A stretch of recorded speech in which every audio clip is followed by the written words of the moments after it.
Jour 3. Il y a le Rhône, juste là.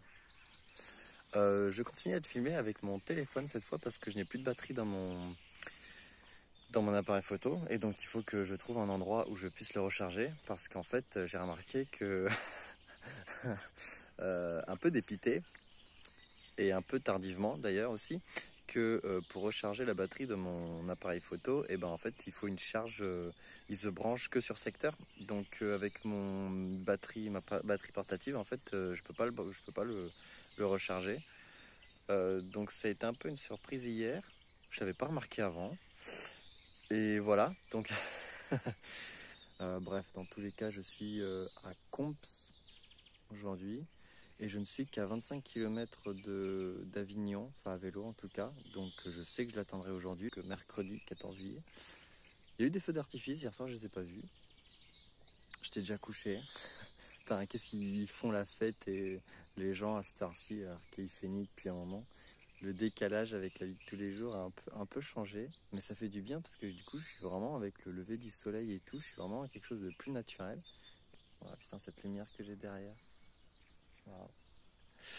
Et je vais pas faire beaucoup de route parce que justement hier j'ai un peu forcé, enfin ces 2 derniers jours j'ai un peu forcé, comme c'est la reprise et que ça faisait longtemps, enfin je m'étais pas entraîné depuis des mois, bah voilà, mes jambes ne sont pas forcément en forme pour faire ça. Donc aujourd'hui je vais pas aller bien plus loin qu'Avignon. Je pense je vais m'arrêter dans les 30 km, j'ai pas envie de faire beaucoup plus. Par contre quand je ne roule pas et que je suis arrivé à un endroit, c'est vrai que je m'emmerde. Et justement, je voulais parler de ça dans une autre vidéo parce que ça fait réfléchir, parce que ça fait remettre en question pas mal de choses. Donc, à voir ce que ça donne. En tout cas, j'espère vous retrouver dans la prochaine vidéo avec mon appareil photo où je pourrai dire plus de choses. Voilà. Donc, je vous laisse là.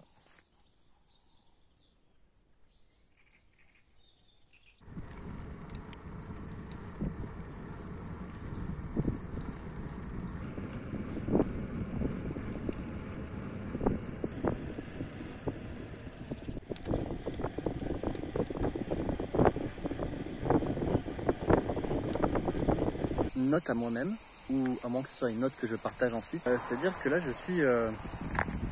Alors il y a la route derrière, là, et là il y a une ancienne voie ferrée, donc on voit les rails, hein, j'invente rien. Et on a rien sur, je sais pas combien, 2, 3, 4, 5, au moins 5 mètres, je pense un peu plus, et sur, je sais pas combien sur long, et puis ça continue par là aussi, peut-être des centaines de mètres. Et je me dis, et si tout ça on le réhabilitait en quelque chose d'utile, enfin genre une forêt de Miyawaki. Une forêt de Miyawaki là, moi je kifferais. Je laissais passer les cyclistes, on les voit. Ah, vas-y, tu vas y arriver, de l'autre côté, non, hop, comme ça, là. Voilà, ce que t'es beau Ben sur ton casque. Et en fait du coup, bon, je parlais d'une forêt Miyawaki, et je dis ça parce que c'est le truc que j'ai en tête, c'est le truc que j'avais le plus étudié, et que du coup qui gamberge le plus, qui est le plus présent à mon esprit. Mais ça pourrait être restauré d'une autre manière, je sais pas trop comment, mais voilà, déjà remettre en tout cas de la biodiversité, ce serait génial. Et quoi d'autre? Et en fait ça m'a fait penser à quelque chose de plus général, essayer de trouver les endroits, les terrains, les lieux à potentiel de réhabilitation. Ça me plaît bien cette idée, et donc là on est à la sortie d'Aramon, l'Eurovélo 17 que je suis à la sortie d'Aramon.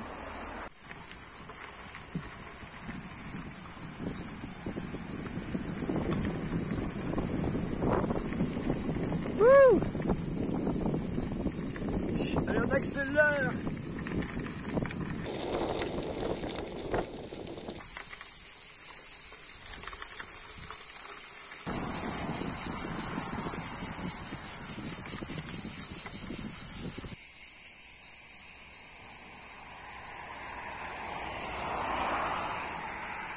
C'est quoi ce pont?